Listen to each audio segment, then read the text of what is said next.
let's go to COVID. There you go. Coronavirus, COVID-19 infection due to SARS. There you go. So I thought SARS is, COVID is a form of SARS.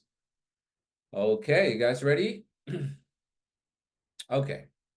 Now, here is your COVID guidelines, guys. I only picked those really important discussions on COVID because it's a long conversation, but um I have not heard someone saying, "Hey, I encountered a lot of COVID questions." I've not heard that. But there is always a chance, guys, that you're gonna encounter more COVID questions as this virus become older, right? Because when did we're still in the COVID era, right? We're not done yet. We're not completely out of the woods yet. COVID is still pretty much present. Matter of fact, I think I heard from my wife some 3 weeks ago or 2 weeks ago, there was a surge of COVID. I'm not sure what particular strain it is, or it was. I don't know if it's already over, but she was saying that they were getting a lot of COVID testing. Same thing with HIV and Zika. This is the guideline again, repeats this instruction saying code only confirm diagnosis of the COVID-19 as documented by the provider or documentation of a positive COVID-19 test result. For a confirmed diagnosis, assign what is the code? U07.1. Very easy to remember, guys. U07.1. Um, this is last night someone asked me where do you look for this code? This code is found after all the Z codes. Okay, so when you check your tabular, guys, make sure that you go to the very end of Z code, and then the next one will be the U. I don't know why they did not insert it.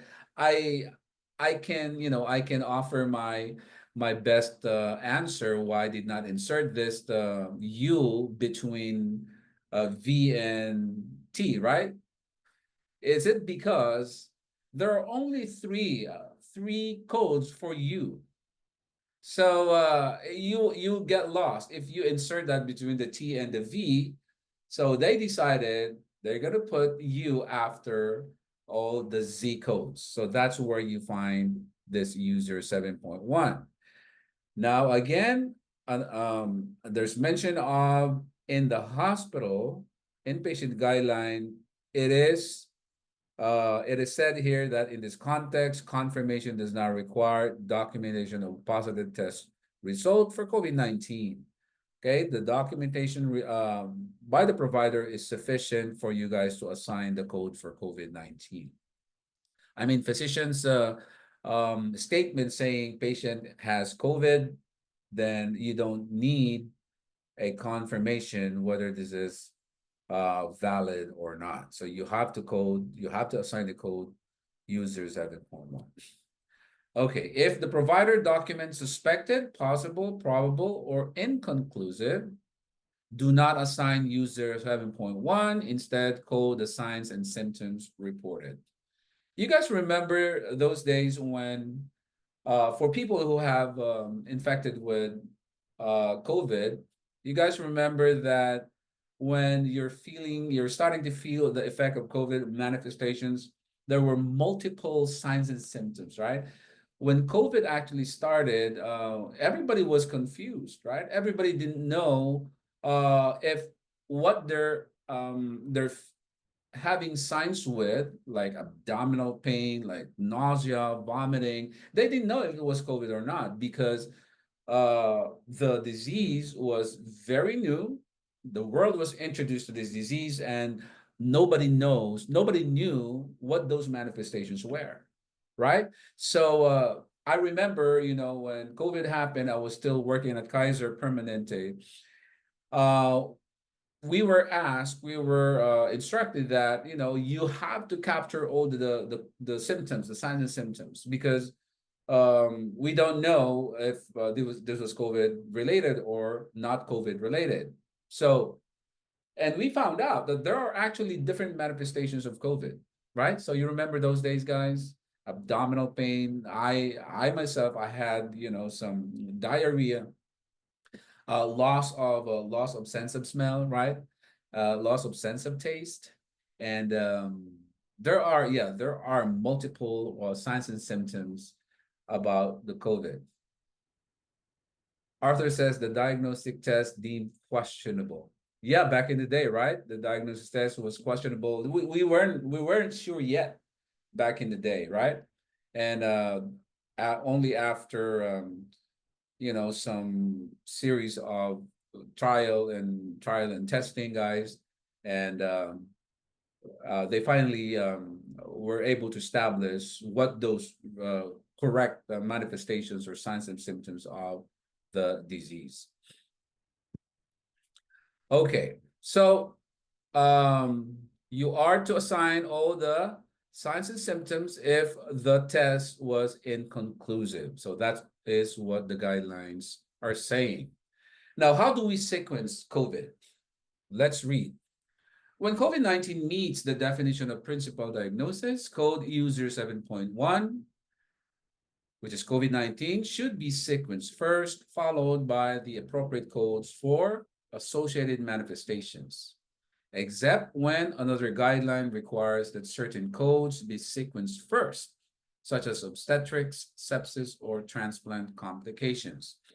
Okay, so it's very clear here that if it's COVID related, if it meets the definition of the principal diagnosis, assign that as your primary or sequence that as your first diagnosis. Look here, for acute respiratory manifestations of COVID-19, when the reason for the encounter admission is a respiratory manifestation of COVID-19, assign code user 7.1, COVID-19 as the principal or first listed diagnosis, and assign those respiratory manifestations as additional diagnosis. Okay, so it is very clear in these guideline, guys, saying that the common manifestations of COVID-19, that virus, right, is a respiratory manifestations, right? The shortness of breath, coughing, wheezing, basically difficulty in respiration, right? So if it's COVID related, what the guidelines are clearly saying that you have to assign COVID first as your primary diagnosis, followed by those manifestations. If a patient has pneumonia, right, because of COVID, you are to assign COVID first, followed by your pneumonia code. So I mean, it's very easy to understand, very easy to remember, because the general rule, okay, if it was COVID, assign COVID as a principal diagnosis, with few exceptions, of course, and I will talk more about these exceptions when we get to that chapter, like obstetrics. In obstetrics or pregnancy chapter, guys, the coding is very different. Okay, very different. So we'll talk more about that when we get to that part of our learning. We know now the sequence of COVID. If there are respiratory manifestations because of COVID, assign COVID as your principal diagnosis. What about if it's non-respiratory manifestation? Okay, when the reason for the encounter admission is non-respiratory, like viral enteritis of COVID-19, assign code user 7. You always default to user 7, guys. If it is, even if it's non-respiratory, but it's COVID related, you still assign COVID as your principal diagnosis. Very easy to remember, right? As long as the doctor associates this conditions, whether respiratory or non-respiratory, to COVID, you are still to assign COVID as your primary diagnosis. What about this? Exposure to COVID-19. How are we going to code this? Okay, for asymptomatic, Sherry, you are this, right? For asymptomatic individuals with actual or suspected exposure to COVID-19, This is the code you are to assign, Z2822, meaning that this person is asymptomatic, but you highly suspect that she or he has a contact or direct exposure to COVID, but she's not or he's not showing any signs or signs of the infection of COVID. What is the code? Z2822 right here. Okay. Z2822. That is if the person's asymptomatic. Now, if the person is symptomatic, okay, so what is the difference between asymptomatic and symptomatic? Of course, the symptomatic is the one showing all these signs of probably having this infection, right? So if the person is showing some signs and obvious signs and symptoms of being infected, but look, guys, but had been ruled out, meaning that although the person is showing these signs of viral, viral infection, but but the doctor finally saying, "Hey, this is ruled out. We don't consider COVID anymore," right? So what is your code to assign? Same code, Z2822. Okay, Z2822. Contact with exposure to COVID. Okay? So what about this? For screening for COVID-19, including preoperative testing, you are to assign Z1152. This is for screening only. Encounter for screening for COVID-19. So what is the key takeaway? If you suspect, if a person comes in and the doctor says patient is suspected to have exposure or contact to someone who has COVID, assign Z2822, right? If a person is asymptomatic or whether asymptomatic or symptomatic, but COVID was not actually positive, you assign Z2822. So anything, any scenario uh, that the doctor is trying to explain that patient might have some contact or exposure to COVID, the code is Z2822. Okay, so go back and read it again, guys, so you don't get confused uh,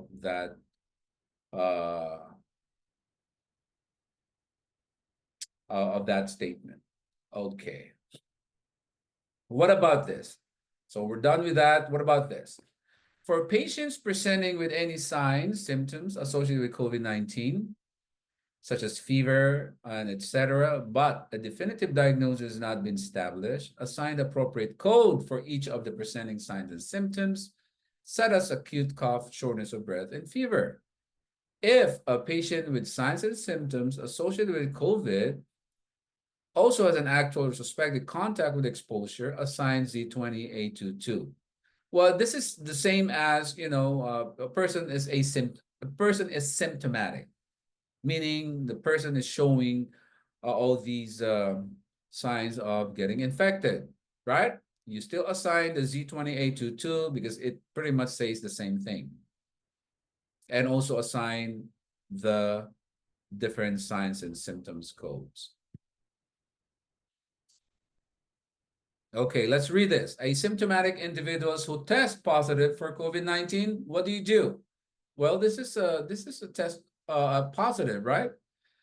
For test positive, it says here for asymptomatic individuals who test positive, see guideline 1C1 G1A, meaning this instruction here saying that you assign user 7.1. That's what this instruction is saying. If it's positive, you assign the doctor says patient is positive of COVID, assign the user 7.1. So basically, this is just an instruction saying, hey, go back to the guidelines. It's the same statement. Although the individual is asymptomatic, the individual has tested positive is considered to have the COVID-19 infection. What about this? For a patient with a history of COVID-19, assign code Z8616. This is the person who now tested positive previously, but now have recovered from COVID and has a personal history of COVID. This is the code Z8616. Okay? So history, guys, personal history is very easy to look for.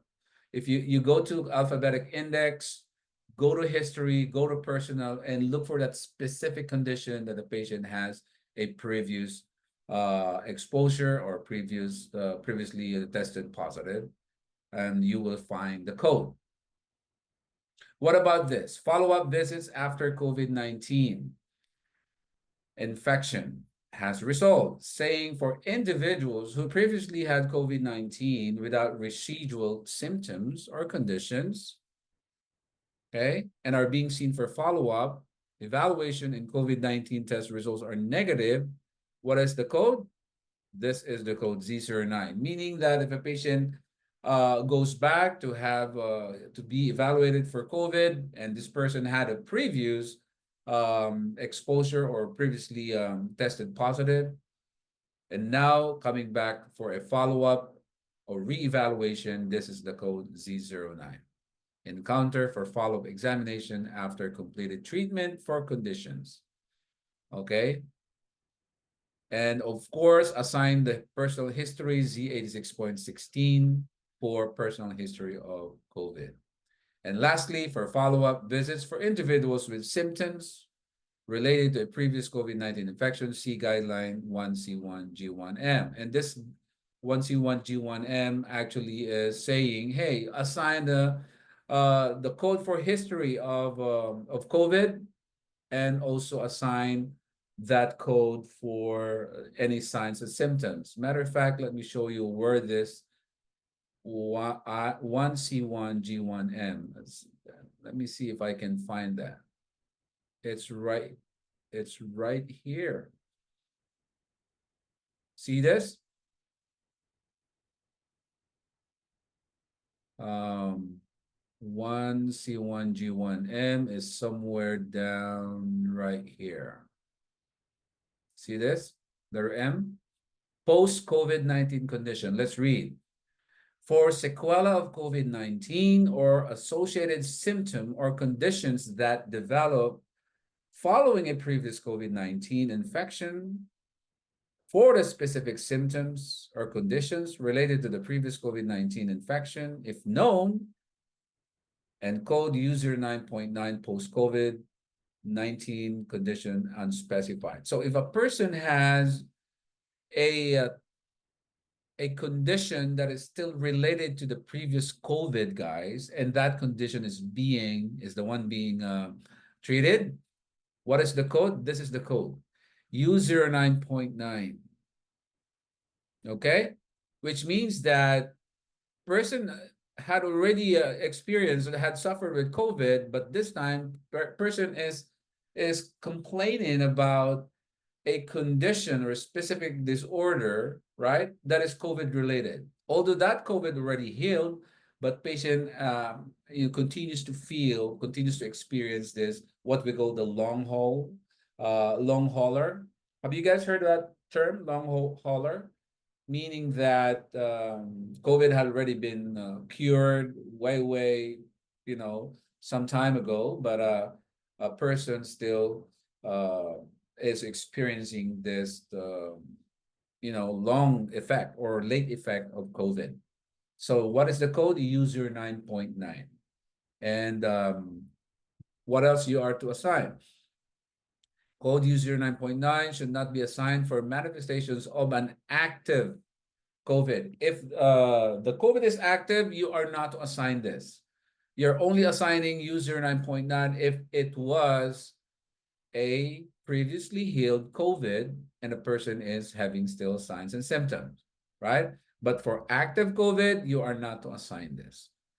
If a patient has a condition associated with previous COVID-19 infection, okay, and develops a new active current COVID-19 infection, you can actually use this code and this code with it alongside each other. You can pair these two codes, meaning that there are people who, like I have told you earlier, I got COVID twice, right? If my first or initial COVID healed and I'm still suffering from the manifestation, like the common late effect was the loss of sense of smell. If the person still suffers loss of sense of smell, although COVID had already been treated, what is the code? U09.9. But unfortunately, if I got hit by COVID again, I still have that loss of sense of smell. So you can assign the code U09.9 and U07.1. And Sid is asking, what is the primary diagnosis? Good question. Now let me throw the question back to you guys. What do you think is actually the answer is right here. So depending on what the patient is complaining about, like for example, if a patient has a previous history of COVID and has a late effect, right? And also an active, for unfortunate reason, now also having an active COVID. What do you think is the primary diagnosis? I would say the user 7.1 because that's the one, right? Right, Sid. Because that's the one being that's the main concern right now, right? That's the main concern. The loss of smell, or the respiratory manifestation may be from, we don't know if it was from the previous COVID or the current COVID, but what is really, really clear, we can go back to the original guidelines of COVID. If it's COVID related, assign user 7.1 as your principal diagnosis. Okay. And that's it for COVID. And for people who are under immunized, we have friends and families, right? People that we know that are under immunized who refuse to get vaccinated, right? Sid is asking, you can't be both codes as principal. You cannot have two principal diagnoses, Sid. Only one principal diagnosis. Okay, so code 28310, unvaccinated for COVID-19 may be assigned when a patient has not received a COVID-19 vaccine, okay? The code 28.311, partially vaccinated for COVID-19, may be assigned when the patient has been partially vaccinated as per recommendation. So if you're, now we know how to assign those codes, guys.